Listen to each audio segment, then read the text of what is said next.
Star beauty Samantha గురించి ప్రత్యేకంగా చెప్పాల్సిన అవసరం లేదు. నాగ చైతన్యతో విడాకుల తర్వాత మయోసైటిస్ బారిన పడిన సమాంత కొన్నాళ్ళు సినిమాలకు కూడా దూరమైంది. ఇప్పుడిప్పుడే కోలుకుంటున్న శ్యామ్ మళ్ళీ సినిమాలపై ఫోకస్ చేస్తోంది.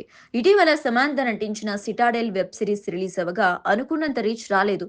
కానీ నాగ చైతన్య విషయంలో సమాంత చేసిన కామెంట్స్ ఇప్పుడు హాట్ టాపిక్ అయ్యాయి. వాస్తవానికి చై శ్యామ్ విడిపోయిన తర్వాత ఎవరి దారి వారు చూసుకున్నారు. కానీ మధ్యలో సమాంత చైతన్య పిఆర్ టీం మధ్య గొడవయింది. అది కూడా శోభితా ధూళిపాల విషయంలోనే అయింది.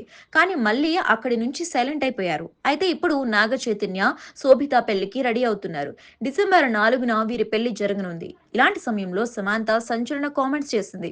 ఓ ఇంటర్వ్యూలో విడాకుల సమయంలో తన ట్రోలింగ్ గురించి ఎదురైన ప్రశ్నకి సమాంత సమాధానమిస్తూ, వివాహ బంధం విచ్ఛిన్నమైతే ఎందుకు మహిళల్నే నిలదీస్తారు? నాపై ఎన్నో అవాస్తవాలను ప్రచారం చేశారు. సెకండ్ హ్యాండ్ యూజ్డ్ అంటూ సోషల్ మీడియాలో ట్యాగ్స్ ఇచ్చారు. ఇలాంటి మాటలు బాధపెడతాయని కూడా ఆలోచించారా అని చెప్పుకొచ్చింది. ఇక వరుణ్ ధావన్‌తో సరదా చిట్‌చాట్‌లో తన మాజీ భర్త నాగ చైతన్యపై షాకింగ్ కామెంట్స్ చేసింది.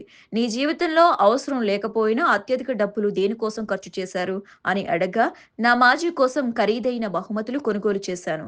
అది అనవసరపు ఖర్చు అన్నట్లుగా సమాధానం చెప్పింది. అయితే ఈ మధ్య విడాకుల గురించి పెద్దగా స్పందించిన సమంత ఇప్పుడు ఎందుకు ఇలాంటి కామెంట్స్ చేస్తోంది? మళ్ళీ చైతన్యను డిస్టర్బ్ చేయాలని చూస్తోందా? అంటూ అక్కినేని ఫ్యాన్స్ మండిపడుతున్నారు. మరి సమాంత ఉద్దేశం ఏంటో ఆమెకే తెలియాలి.